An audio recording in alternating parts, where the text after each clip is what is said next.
Acting Senior Pastor Reverend Yu Jong-hoon will come up for special announcements.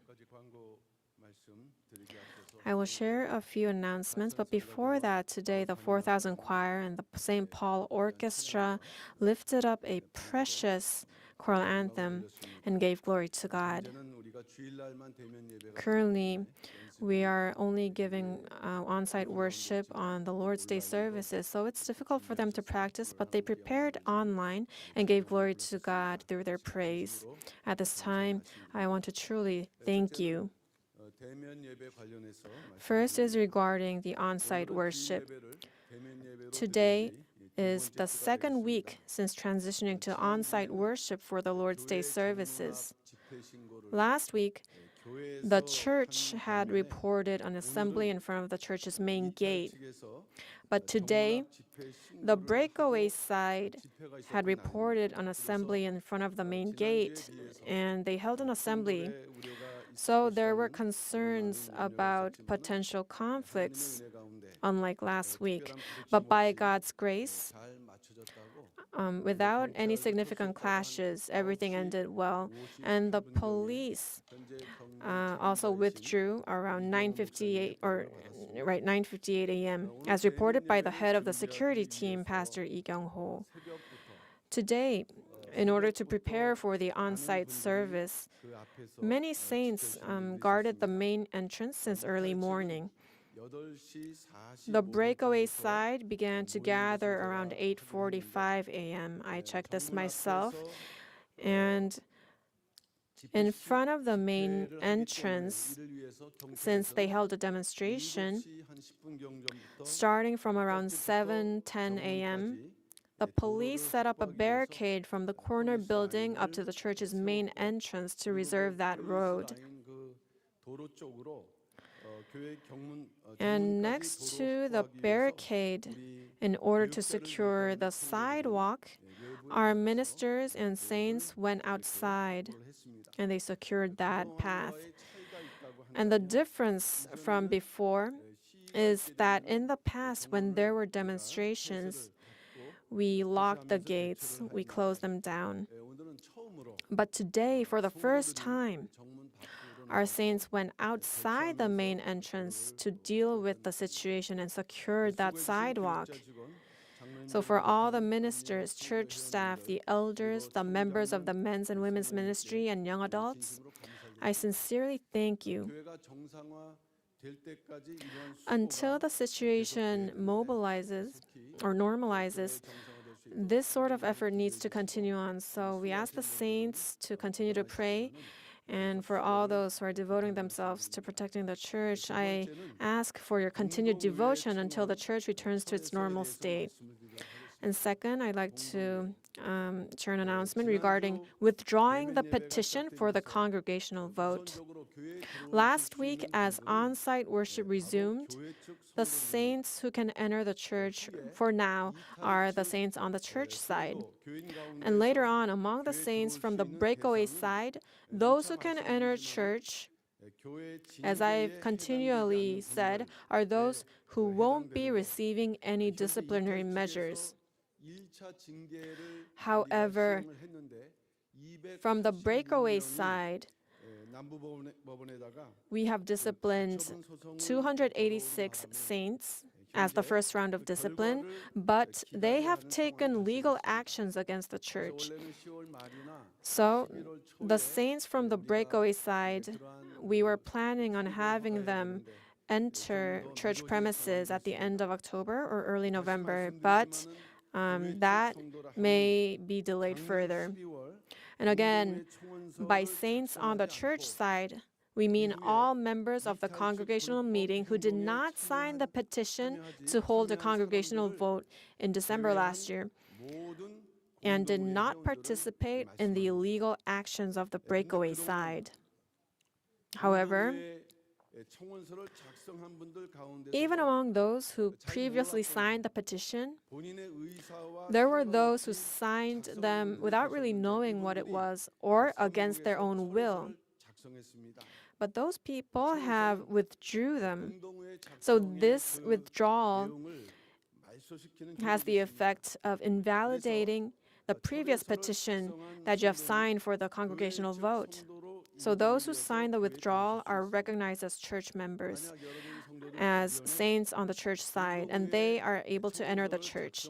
So if there's anyone around you who signed the petition for the congregational vote but did not engage in any illegal activities, I ask that you will inform them so they can come to the administrative office to sign the withdrawal.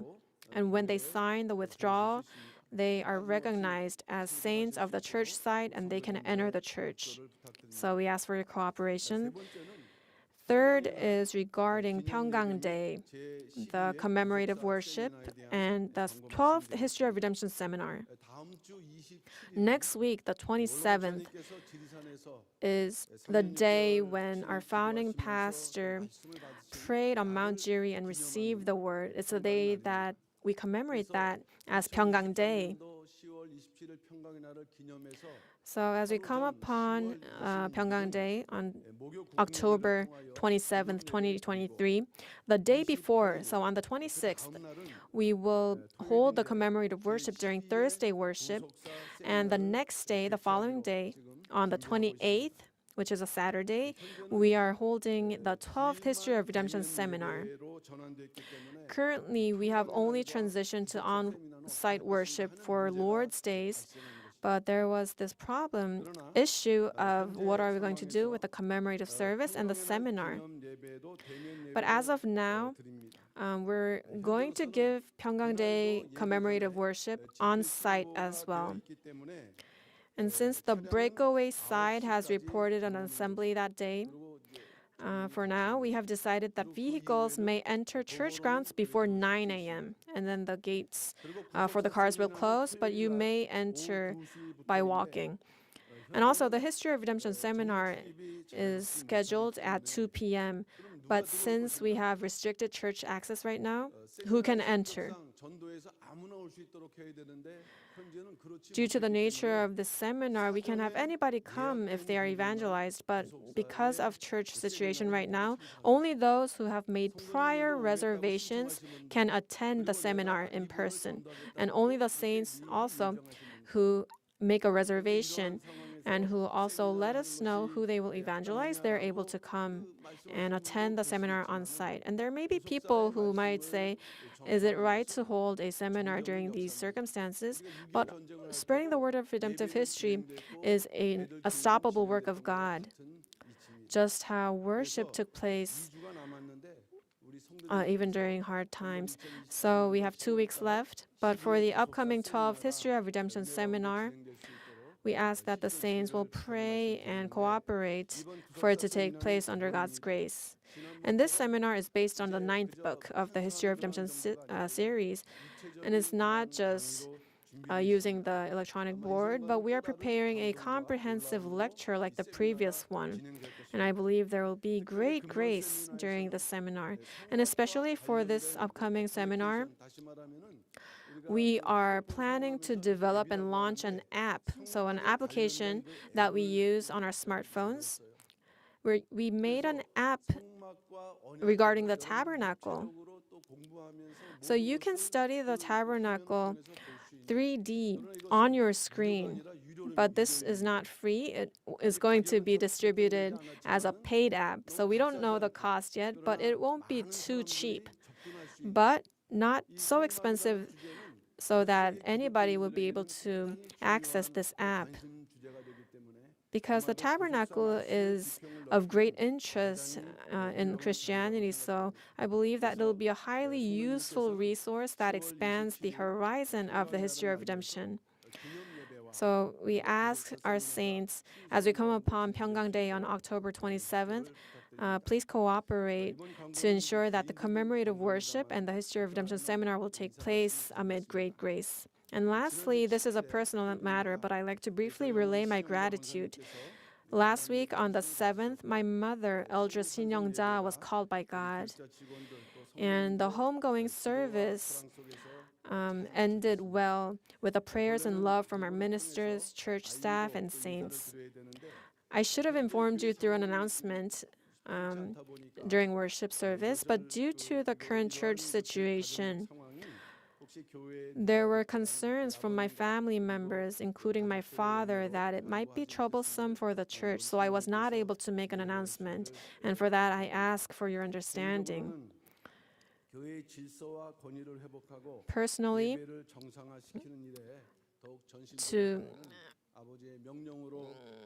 I have received this as Father's command to put in all of my effort to restoring the order and authority of the church and to normalize worship services. And I promise you that I will do my best. And at this time, as a representative of my family, I give my thanksgiving to you. And lastly, last week, as we held the on-site worship service, our brother Ko Jae-geun did a special praise, and we did not ask him, but he had it in his heart through prayer that he wanted to lift up this special praise to him. And as I know, he is a bit introverted, and he is not someone who likes to stand on stage, but he did that, and I received a lot of grace.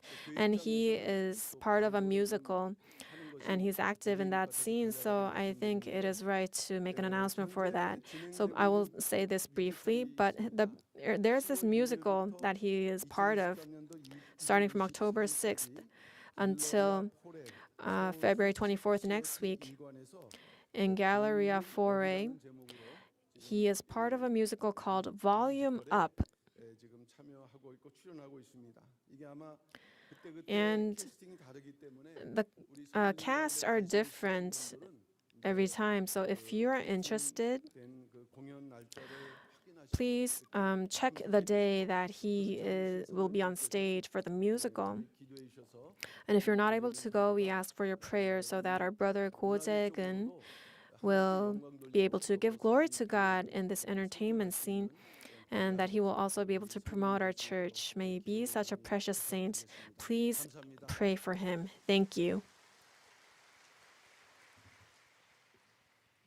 이어서